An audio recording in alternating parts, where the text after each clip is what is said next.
오늘 같이 보실 하나님의 말씀 에베소서 2장 1절부터 22절까지 에베소서 2장 1절부터 22절까지 제가 봉독해 드리도록 하겠습니다. 그는 허물과 죄로 죽었던 너희를 살리셨도다. 그때 너희는 그 가운데서 행하여 이 세상 풍조를 따르고 공중의 권세 잡은 자를 따랐으니 곧 지금 불순종의 아들들 가운데서 역사하는 영이라. 전에는 우리도 다 그 가운데서 우리 육체의 욕심을 따라 지내며 육체와 마음에 원하는 것을 하여 다른 이들과 같이 본질상 진노의 자녀이었더니 긍휼이 풍성하신 하나님이 우리를 사랑하신 그 큰 사랑을 인하여 허물로 죽은 우리를 그리스도와 함께 살리셨고 너희는 은혜로 구원을 받은 것이라. 또 함께 일으키사 그리스도 예수 안에서 함께 하늘에 앉히시니 이는 그리스도 예수 안에서 우리에게 자비하심으로써 그 은혜의 지극히 풍성함을 오는 여러 세대에 나타내려 하심이라. 너희는 그 은혜에 의하여 믿음으로 말미암아 구원을 받았으니 이것은 너희에게서 나는 것이 아니요 하나님의 선물이라. 행위에서 나는 것이 아니니 이는 누구든지 자랑하지 못하게 함이라. 우리는 그가 만드신 바라 그리스도 예수 안에서 선한 일을 위하여 지으심을 받은 자니 이 일은 하나님이 전에 예비하사 우리로 그 가운데서 행하게 하려 하심이니라. 그러므로 생각하라. 너희는 그때 육체로는 이방인이요 손으로 육체에 행한 할례를 받은 무리라 칭하는 자들로부터 할례를 받지 않은 무리라 칭함을 받는 자들이라. 그때 너희는 그리스도 밖에 있었고 이스라엘 나라 밖의 사람이라. 약속의 언약들에 대하여는 외인이요 세상에서 소망이 없고 하나님도 없는 자이더니 이제는 전에 멀리 있던 너희가 그리스도 예수 안에서 그리스도의 피로 가까워졌느니라. 그는 우리의 화평이신지라. 둘로 하나를 만드사 원수된 것 곧 중간에 막힌 담을 자기 육체로 하시고 법조문으로 된 계명의 율법을 폐하셨으니 이는 이 둘로 자기 안에서 한 세 사람을 지어 화평하게 하시고 또 십자가로 이 둘을 한 몸으로 하나님과 화목하게 하려 하심이라. 원수된 것을 십자가로 소멸하시고 또 오셔서 먼 데 있는 너희에게 평안을 전하시고 가까운 데 있는 자들에게 평안을 전하였으니 이는 그로 말미암아 우리 둘이 한 성령 안에서 아버지께 나아감을 얻게 하려 하심이라. 그러므로 이제부터 너희는 외인도 아니요 나그네도 아니요 오직 성도들과 동일한 시민이요 하나님의 권속이라. 너희는 사도들과 선지자들의 터 위에 세우심을 입은 자라. 그리스도 예수께서 친히 모퉁이돌이 되셨느니라. 그의 안에서 건물마다 서로 연결하여 주 안에서 성전이 되어가고 너희도 성령 안에서 하나님이 거하실 처소가 되기 위하여 그리스도 예수 안에서 함께 지어져 가느니라. 아멘. 아멘. 네, 오늘은 함께 지어져 가느니라는 제목으로 에베소서 2장 말씀 같이 살펴보겠습니다. 네, 엠브리지 목요일의 두 번째 시간입니다. 네, 우리가 첫 번째 모임부터 에베소서 1장 말씀으로 같이 이제 교회가 무엇인지 또 교회를 구성하는 우리 그리스도인들은 어떻게 살아야 할지를 이렇게 살펴보고 있습니다. 우리가 지난 시간에는 교회는 그의 몸이니 만물 안에서 만물을 충만하게 하시는 이의 충만함이다 이렇게 말씀하셨습니다. 그래서 우리가 이 교회는 예수 그리스도 안에서 모든 것이 통일되기를 원하시고 교회가 이 세상을 충만케 하시는 것이 하나님의 목적이죠. 그러면 우리가 이 교회의 구성원이 된다라고 하는 것은 얼마나 영광스러운 일이고 또 우리가 어떻게 교회의 구성원이 되었는지 오늘 에베소서 2장에서 살펴보도록 하겠습니다. 1절부터 같이 한 절씩 살펴보도록 하겠습니다. 저희가 이제 그 성경을 읽다 보면은요, 이게 한 절 한 절씩 살펴보지 않으면 이게 무슨 말인지 잘 모를 때가 많이 있습니다. 그래서 이렇게 한 절씩 살펴보는 게 저와 여러분들에게 큰 도움이 되리라 믿습니다. 1절 그는 허물과 죄로 죽었던 너희를 살리셨도다. 저는 오늘 요번 주 말씀을 준비하면서 이 1절 말씀을 굉장히 많이 묵상하게 하셨습니다. 왜냐하면 이 1절 말씀이 어떤 우리 그리스도인들의 before and after를 설명한다라고 볼 수가 있기 때문입니다.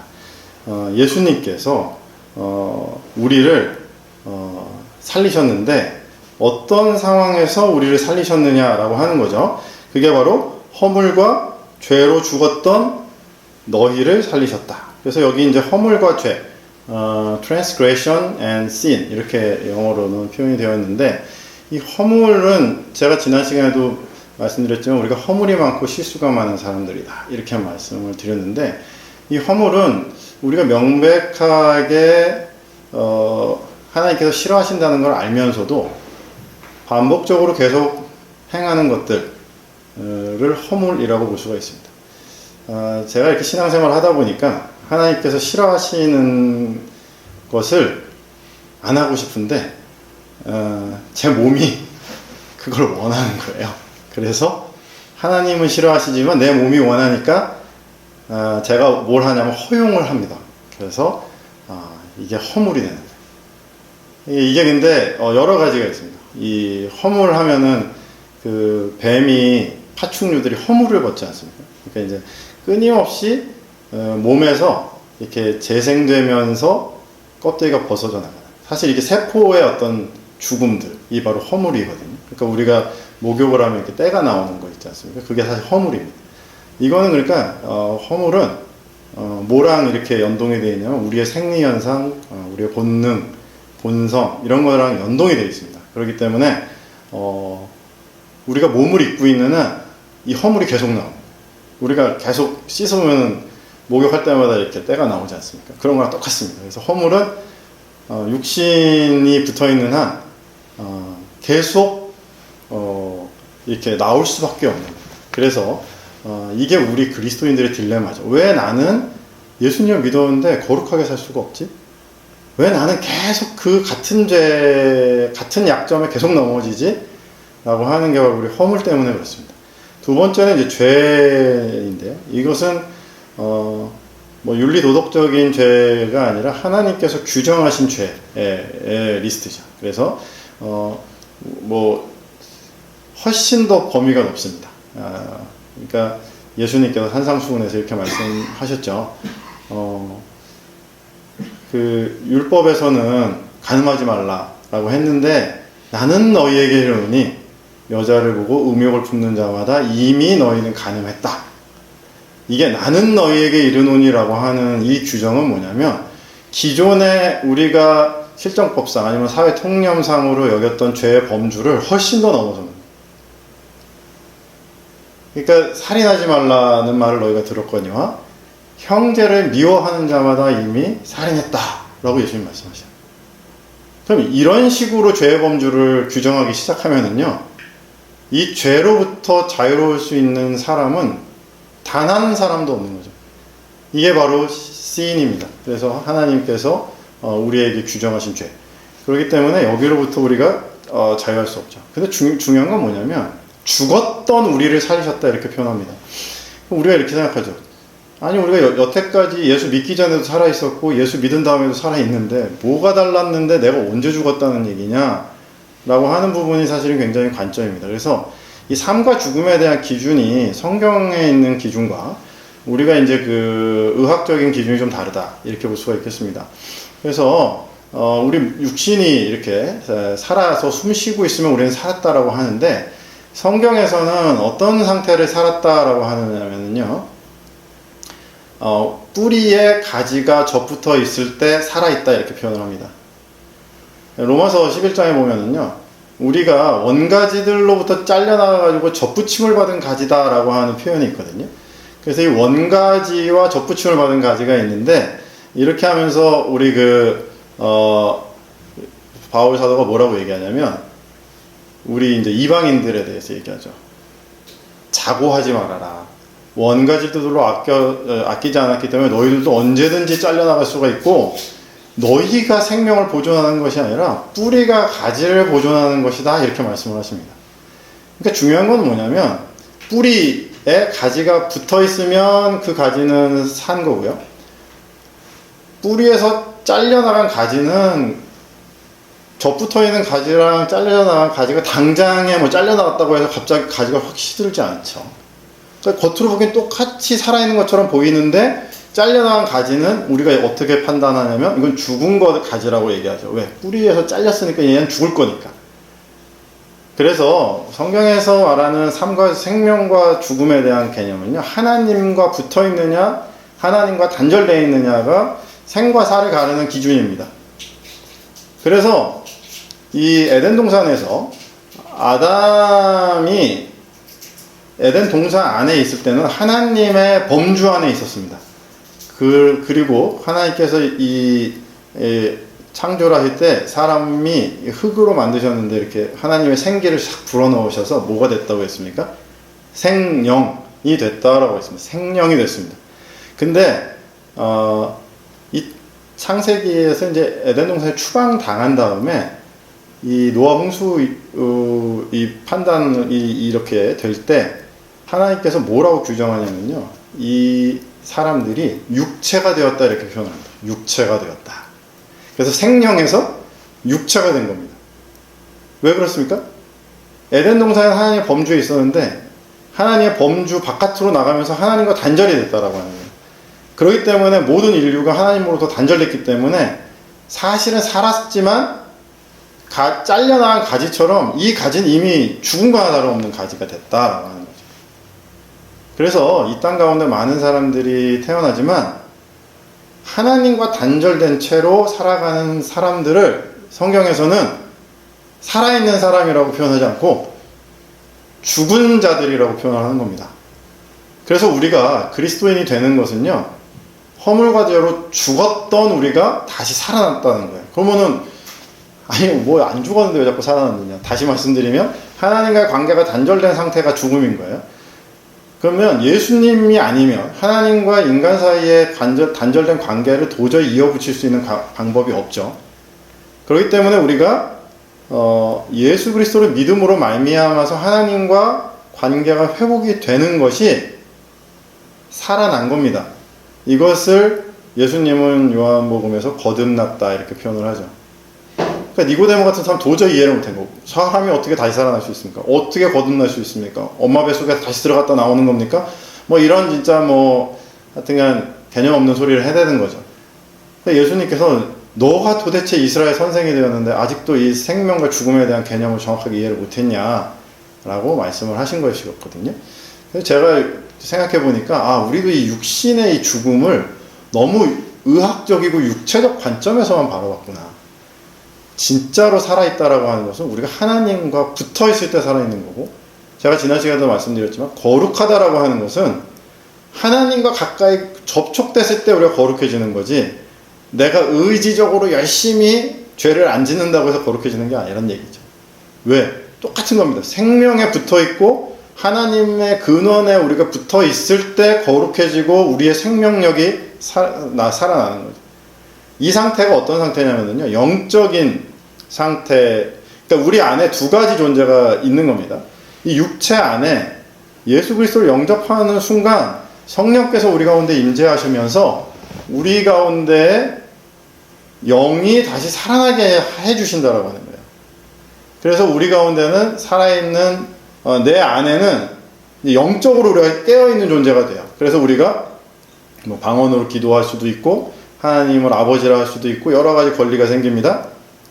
그런데 예수 믿지 않는 사람들은 영적으로 살아있지 않은 상태이기 때문에 하나님과 단절되어 있기 때문에 여전히 죽은 상태였다 라고 하는 이 놀라운 신비가 있다라고 하는 것이죠. 그래서 사도 바울은 두 가지를 얘기합니다. 그래서 내가 속사람으로 하나님의 법을 즐거워하되 내 속에 또 다른 한 법이 나를 죄의 법 아래로 사로잡아 가는 것을 본다라고 로마서 7장에서 이렇게 말씀을 하고 있는데, 결국은 이중인격체 같은 존재가 그리스도인이다, 현재 그리스도인이다라고 하는 것입니다. 영적으로는 거듭났는데 다시 살아나서 생명이 되었는데 육신은 그대로 있기 때문에 두 가지 듀얼 어떤 그 상충되는 두 가지 존재가 우리 몸 안에서 계속적으로 작동을 하고 있기 때문에 마음으로는 하나님의 법을, 육신으로는 죄의 법을 섬기게 되는 이 이중적인 구조가 우리 그리스도인의 현재 상태다. 그럼 이게 언제 완성이 됩니까? 이 육체가 부활체가 되는 순간에 드디어 완성된다라고 하는 것이 우리의 소망이죠.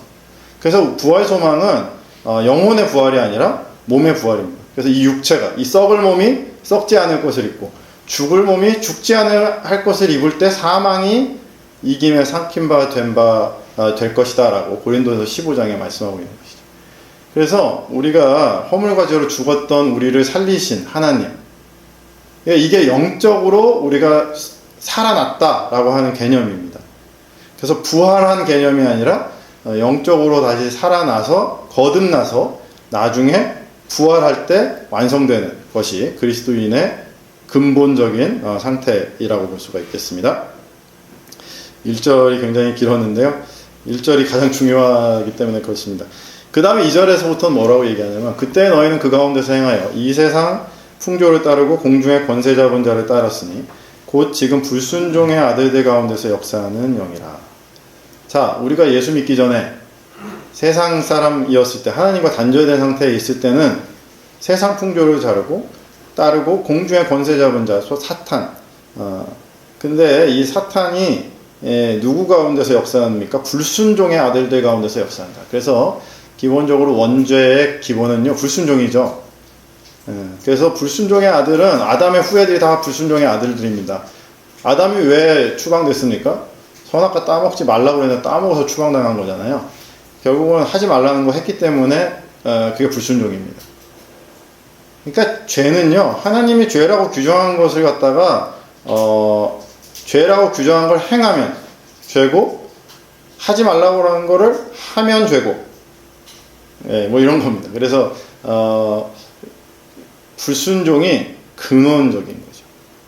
그럼 불순종의 원인은 무엇입니까? 내가 주인 되려고 하는 것이 불순종의 근원입니다. 내가 주인 돼야 되기 때문에 누가 나한테 명령하지 말라는 거예요.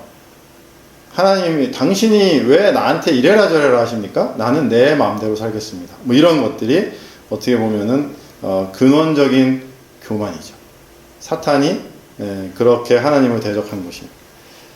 그래서 3절에 보시면 전에는 우리도 다 그 가운데서 우리 육체의 욕심을 따라 지내며 육체와 마음에 원하는 것을 하여 다른 이들과 같이 본질상 진노의 자녀. 불순종의 아들들은 본질상 진노의 자녀다. 이렇게 연동이 되는 거죠. 우리도, 그러니까 이 세상 사람들은 기본적으로 어떻게 삽니까? 육체와 마음에 원하는 것을 하여, 그러니까 한마디로 뭐냐면 자기 맘대로 살았다. 본능에 충실하다. 이런 얘기죠.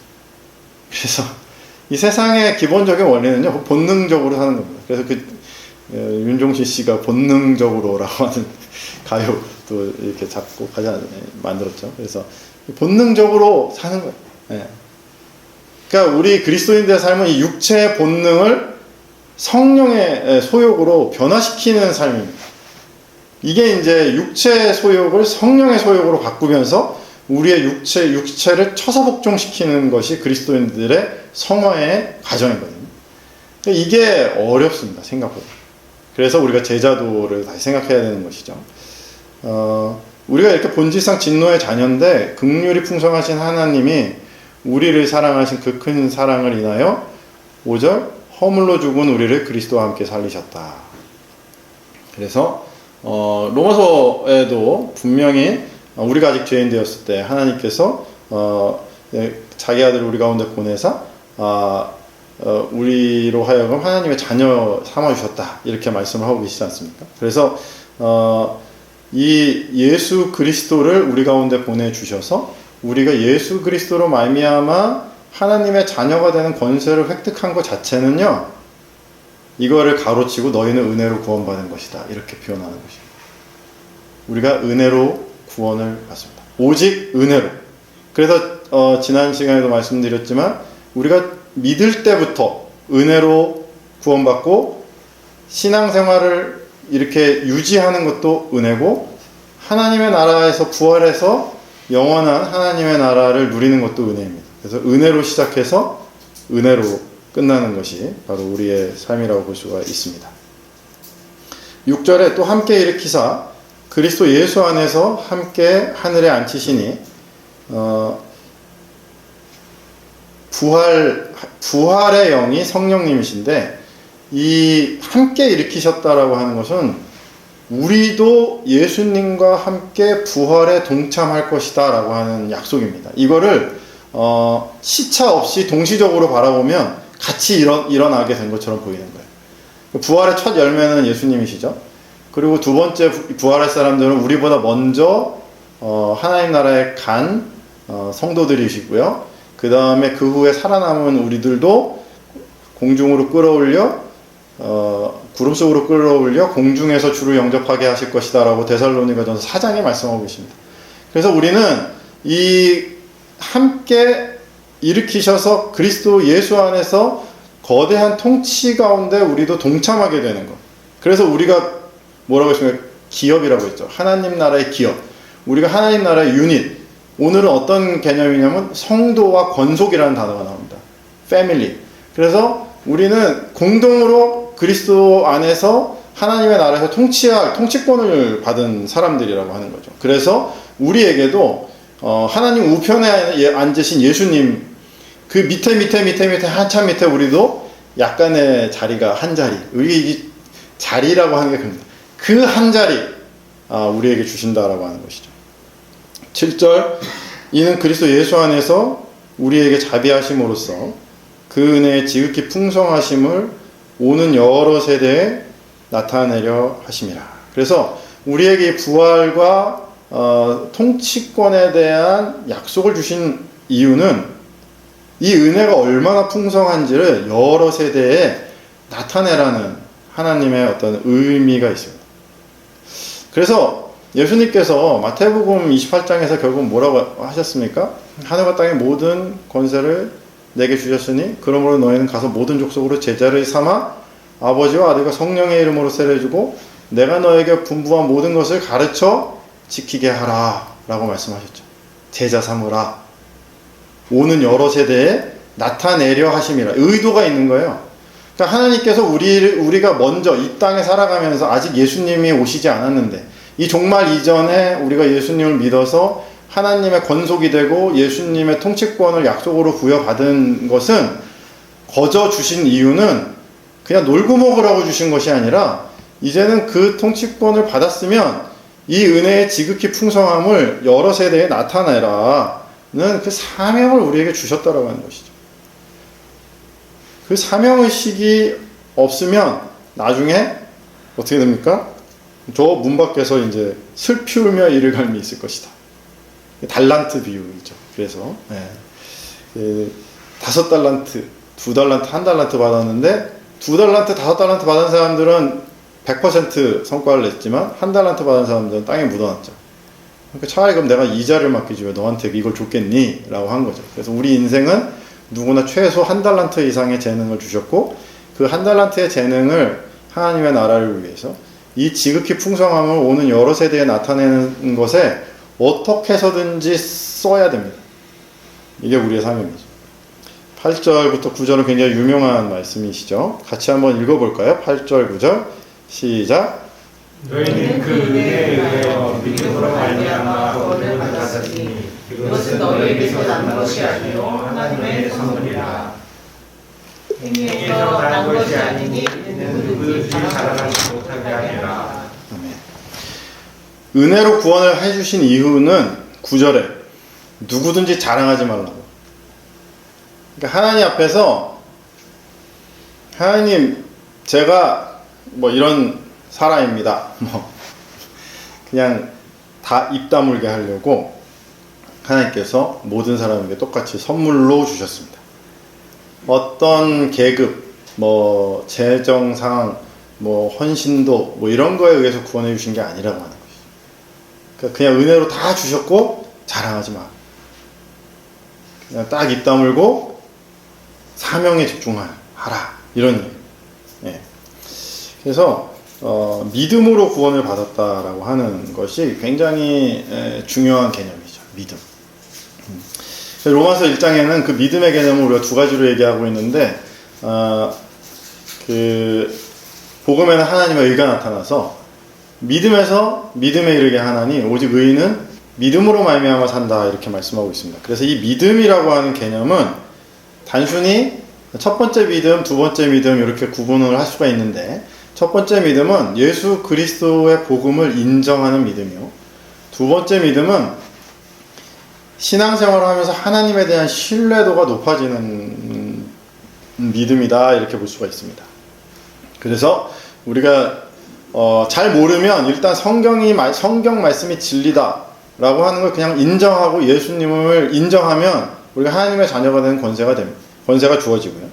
그리고 그 인정하고 잘 모르겠으면 하나님이 완전하신 분이고, 잘 모르겠으면 하나님은 전능하신 분이고, 우리가 아까 찬양한 것처럼 능치 못함이 없는 분이고, 하나님은 우리를 절대적으로 사랑하시는 분이고, 그냥 이렇게 믿음으로 그냥 계속 나아가면, 그러면 하나님께서 우리에게 어떤 것들을 해주시냐면 그 믿음이 자라나게 하면서 믿음의 역사가 일어나게 해주십니다.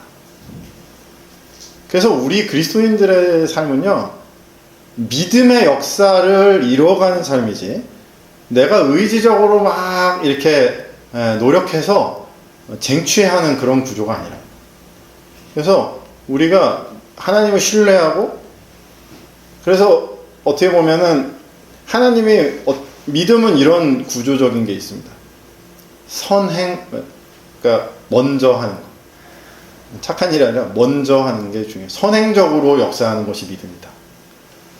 그러니까 하나님이 우리에게 먼저 사랑을 베푸셨어요. 예수님이 먼저 희생하셨어요. 그러니까 우리도 하나님 이걸 받으면 할게요가 아니라 먼저 내가 이렇게 한 발자국 나가면 열어주시는 게 있다는 거죠. 그게 믿음이죠. 그래서 예수님께서 먼저 앞서가셨기 때문에 우리도 믿음으로 한 걸음씩 나가겠습니다 라고 하는 거죠. 홍해가 갈라진다. 그러니까 예를 들어서 이런 거예요. 타이밍, 시점. 이렇게 홍해가 앞에 딱 있고 하나님은 홍해로 인도해 주셨는데 뒤에는 이집트 군사가 쫓아졌는데 바다가 안 갈라지네. 그러면 우리는 예를 들어서 이게 후행하는 믿음이면 일단 바다 갈라놓고 가게 하시면 좋잖아요. 바다가 갈라져 있네? 가면 되겠네. 예측이 다 가능해. 근데 바다가 막혀 있네? 근데 뒤에 쫓아오네? 그러니까 예측이 안 되는 상황에서 죽을 것 같단 말이죠. 이게 차이가 있습니다. 결론적으로 갈라졌고, 결론적으로는 건너갔고, 이집트 군사들은 결론적으로 다 멸망했습니다. 근데 홍해 앞에 그냥 딱 섰을 때는 아무것도 된 게 없는 거죠. 그럼 여기서 우리는 어떻게 됩니까? 그러니까 되돌아가자는 의견들이 나오는 겁니다. 되돌아가자. 항복하자. 근데 하나님 모세에게 그게 아니야. 지팡이를 들어. 이렇게 하는 거죠. 그래서 이 믿음의 여정이라고 하는 것은 늘 그런 타이밍으로 하나님께서 우리를 한 단계씩 신뢰도를 높여가시는 거라고 생각이 됩니다. 10절 우리는 그가 만드신 바라 그리스도 예수 안에서 선한 일을 위하여 지으심을 받은 자니 이 일은 하나님이 전에 예비하사 우리로 그 가운데서 행하게 하려 하심이라. 선한 일을 위하여 지으심을 받은 자다. 그리고 하나님께서 우리를 예비하셔서 하나님의 뜻 가운데서 이렇게 행하게 하시기 위해서 우리를 부르시고 우리를 자녀 삼아 주셨다라고 하는 것입니다. 그러니까 분명한 목적의식이 있고 분명한 소명의식이 우리 가운데 있어야 되는 거죠. 그게 없으면 우리의 인생이 너무나도 이 목적의식과 소명의식이 상실된 그리스도인들은요, 어디로 돌아가냐면 다시 2절로 돌아갑니다. 3절로 돌아갑니다. 육체와 마음에 원하는 것을 합니다. 그러니까 이 목적의식이 상실되면 육체와 마음에 원하는 대로 사는 게 그리스도인들. 왜? 우리는 육체를 입고 있기 때문에 계속 모순된 두 존재가 끊임없이 이렇게 투쟁하는 상태가 지속되는 거거든요. 언제까지? 부활할 때까지. 하나님 앞에 설 때까지 이 구조가 계속 지속되기 때문에 소명에 집중하지 못하면 육체와 마음에 원하는 것을 하는 삶을 살아가게 된다라고 하는 것입니다. 11절 볼까요? 그러므로 생각하라. 너희는 그때 육체로는 이방인이요 손으로 육체에 행한 할례를 받은 무리라 칭하는 자들로부터 할례받지 않은 무리라 칭함을 받는 자들이라. 그 에베소 교인들한테 얘기하는 거죠. 이방인들이었다는 얘기입니다. 그때 너희는 그리스도 밖에 있었고 이스라엘 나라 밖의 사람이고 약속의 언약들에 대한 외인이요 세상에서 소망도 없고 하나님도 없는 자이더니. 그러니까 그냥 불신자였다는 거죠. 12절 말씀, 9구절절 그냥 불신자. 그래, 너 이방인, 하나님 모르지, 유대인도 아니지. 그러니까 너희는 아무런 하나님과 아무런 관계가 없는 사람이야. 그럼 대한민국에 태어난 우리는 당연히 이방인, 아무런 하나님이랑 관계도 없는, 혈통적으로 아브라함이랑 아무 관계도 없는 언약 백성도 아닌 그런 사람들 아닙니까? 우리도 다 해당이 되는 거죠. 그러니까 근데 여기에 보면은요, 언약들에 대한 외인이요 세상에서 소망이 없고 하나님도 없는 자다 이렇게 얘기를 합니다. 그래서 이 그리스도인들이 아닌 세상 사람들이 좀 잘 나가는 것 같지만요, 세상에서 소망이 없는 자들이다 이렇게 표현합니다. 요새 이제 저는 전도서 말씀으로 큐티인데 들어갔는데 오늘 전도서 2장 말씀을 묵상을 하는데 솔로몬이 얘기하지 않습니까? 내가 다 해봤는데 이것도 다 헛되어서 바람을 잡는 것 같더라. 다 해봤더니 다 헛되더라. 근데 솔로몬이 어떻게 했는지 아십니까? 내 마음에 원하는 것을 했다라고 해요. 그래서 욕망에 충실한 삶을 정말 충실하게 살아왔다. 그래서 인생들의 이 욕망에 충실한 삶의 끝이 무엇인지를 내가 알고자 하여서 그렇게 했다라고 해요. 그래서 하나님이 그거를 그대로 해보라고 했어요. 그게 죽이지 않았어. 뭐 때리지도 않았어요. 그냥 그래 해봐. 하고 싶은 대로 해봐. 그런데 지혜도 여전해.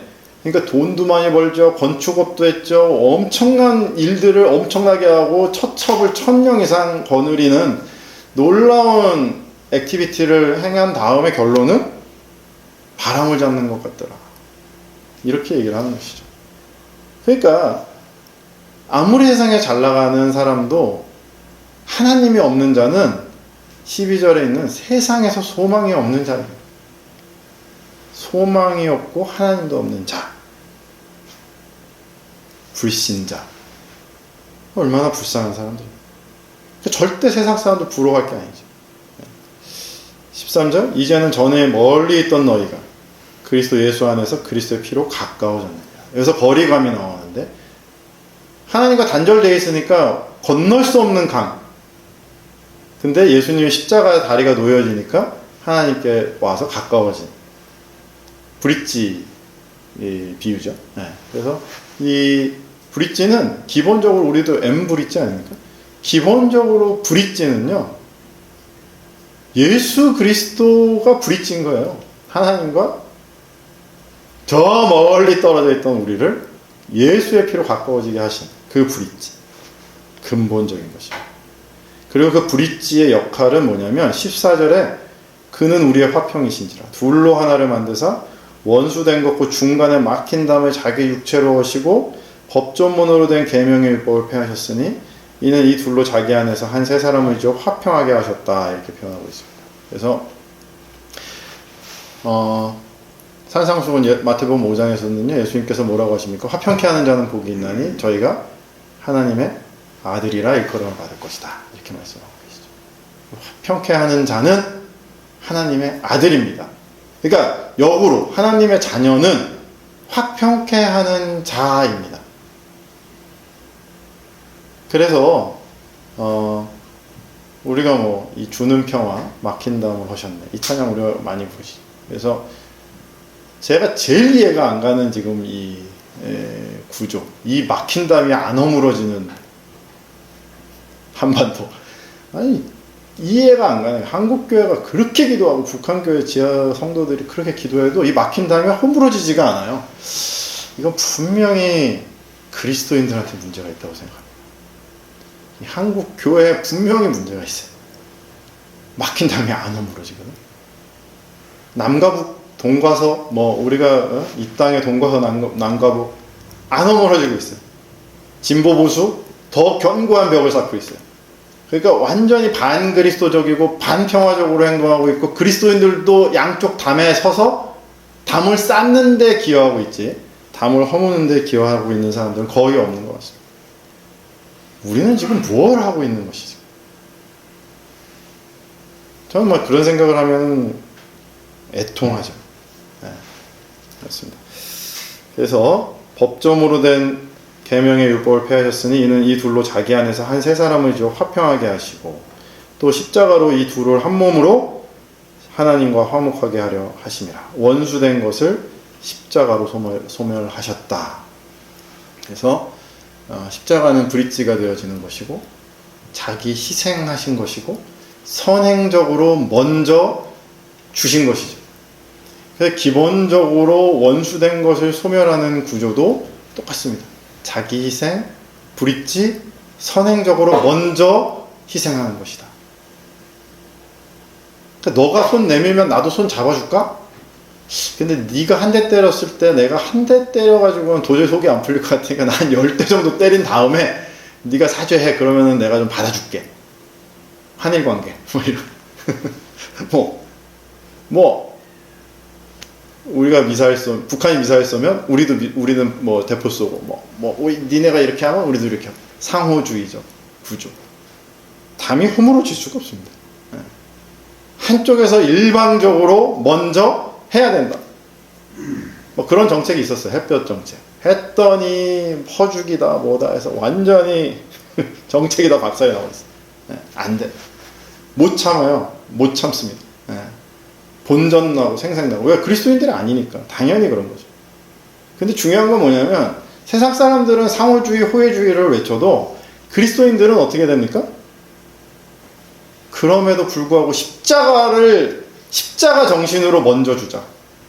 십자가 정신으로 먼저 희생하자라고 계속 주장했어야 된다라고 하는 거죠. 세상 사람들은 상호주의를 외쳐도 그리스도인들은 십자가를 외쳤어야 되는데 그리스도인들이 더 그래요, 더. 그러니까 이거는 예수님의 제자된 도리가 아니었다라고 하는 것이죠. 그래서 먼 데 있는 너에게 평안을 전하시고 가까운 데 있는 자들에게 평안을 전하셨다. 17절. 자, 먼 데 있는 너희는 불신자, 가까운 데 있는 자들에게도 평안을 전하시네요. 그렇죠. 그리스도는 우리의 평화이십니다. 우리가 하나님과 같이 붙어 있으면서 진정으로 평화를 누릴 수가 있는 것이죠. 이게 굉장히 중요한 개념입니다. 그래서 바울이 늘 인사할 때도 은혜와 평강이 너에게 있을지어다. 은혜와 평강이 너에게 있을지어다. 세상은 요동하지만 또 내 마음속에도 여러 가지 인생에서 오고 있는 수많은 갈등과 고뇌 상황으로 인해서 우리는 파도처럼 요동하는 상황이 있으나 주님께 딱 붙어있는 순간 평안을 누리는 것이죠. 그러니까 내가 캄다운 해가지고 평안을 누리는 게 아닙니다. 내가 죄짓지 말아야지 해서 거룩해지는 게 아니라고 하는 거랑 똑같습니다.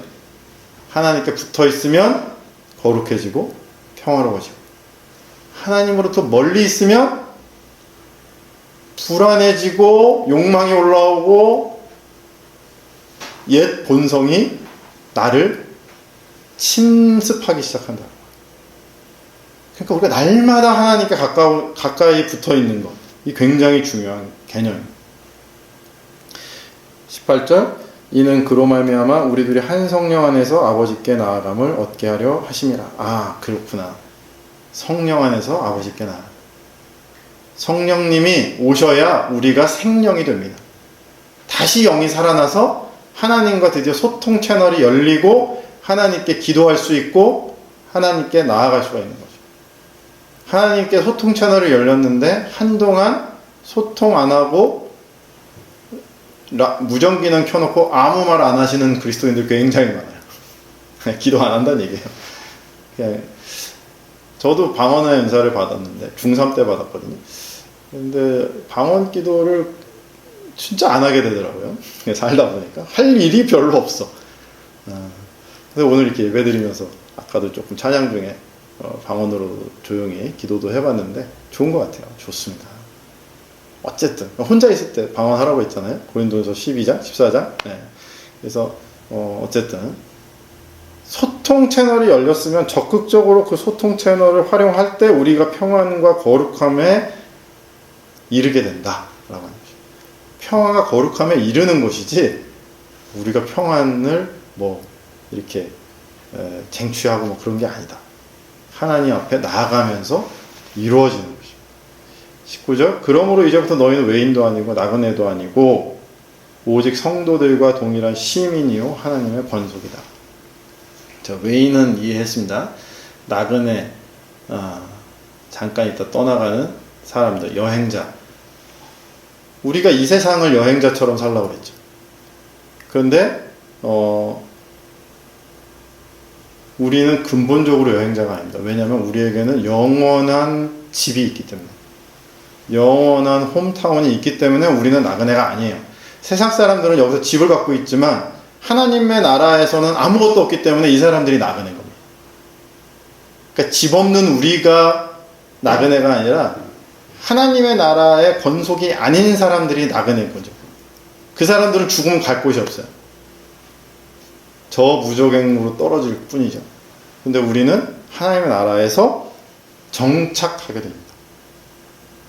그러니까 이 땅에서 집 없는 거에 대해서 부러워할 필요 없어요. 요새 좋은 노래가 나왔지 않습니까? 단 하나도 부럽지가 않아. 하나도, 한 개도 안 부럽지가 않아. 뭐 그런 거. 세상 사람들에 대해서 우리가 하나님의 권속이고 하나님 나라 시민이면 이재용 하나도 부럽지가 않아. 이렇게 돼요. 근데 우리는 엄청 부러워하잖아요. 진짜 재벌가 아직도 막 그런 막 로맨틱 드라마 그거 아니죠. 네. 20절 너희는 사도들과 선지자들의 터 위에 세우심을 입은 자라. 그리스도 예수께서 친히 모퉁이돌이 되셨느니라. 그의 안에서 22절 건물마다 서로 연결하여 주 안에서 성전이 되어간다. 그래서 예수님이 모퉁이돌 되어주셨고 그 다음에 성도들이 켜켜이 싸우면서 하나님의 교회를 만들어 가고 있습니다. 그래서 너희도 성령 안에서 마지막 하나님의 거하실 처소가 되기 위하여 그리스도 예수 안에서 함께 지어져 간다. 함께 지어져 가는 것입니다. 그래서 분명한 소명의식을 가지고 거룩함과 평안한 가운데로 나아가면서 손을 잡고 같이 어디에 있는 것입니까? 7절 은혜의 지극히 풍성함을 오는 여러 세대에 나타내려고 하시는 그 하나님의 부르심을 따라서 우리가 이제 화평이 되어줘야 되겠구나. 내가 브릿지가 되어줘야 되겠구나. 내가 먼저 손 내밀어서 함께 지어져가는 놀라운 은혜의 역사가 다시 이곳에서부터 시작돼요. 여전히 무너지지 아니하고 있는 거대한 이 한반도의 장벽들이 무너지는 그날까지, 또 우리가 하나님 나라에 가는 그날까지 온전히 쓰임받게 되기를 주님의 이름으로 축원합니다.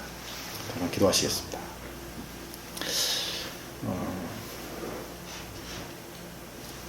이제는 전에 멀리 있던 너희가 그리스도 예수 안에서 그리스도의 피로 가까워졌느니라. 그는 우리의 화평이신지라. 둘로 하나를 만드사 원수된 것 곧 중간에 막힌 다음에 자기 육체로 하시고 법조문으로 된 율법을 폐하셨나니 이는 이 둘로 자기 안에서 한 세 사람을 지어 화평하게 하시고 십자가로 이 둘을 한 몸으로 하나님과 화평하게 화목하게 하려 하심이라. 원수된 것을 십자가로 소멸하시고 먼 데 있는 너희에게 평안을, 가까운 데 있는 자들에게 평안을 전하셨으니 너희도 성령 안에서 하나님의 거하실 처소가 되기 위하여 그리스도 예수 안에서 함께 지어져 가느니라. 아멘. 거룩하신 주님, 정말 허물과 죄로 죽었던 우리를 살리시고 하나님 나라의 권속 패밀리 되게 하신 것 감사드립니다. 저희에게 주신 소명에 집중할 수 있도록 우리의 눈이 늘 하나님께, 하나님의 말씀에 가 있게 하여 주시고 정말 하나님께서 바라보시는 그 시선으로 이 세상을 바라보게 하여 주시옵소서. 세상 사람들을 부러워하는 것이 아니라 불쌍히 여기며 그들에게 우리가 먼저 손을 내밀고 우리가 하나님과 세상을 연결하는 브릿지가 되어서 그들이 원수된 것이 화목하게 되어지는 화평케 하는 자의 사명을 감당케 하여 주시옵소서. 우리 엠브릿지가 이 한국교회에 다시 한번 이런 사명을 일깨우는 마중물이 되어질 수 있도록 우리를 사용하여 주시옵소서. 존귀하신 예수님 이름으로 기도했습니다.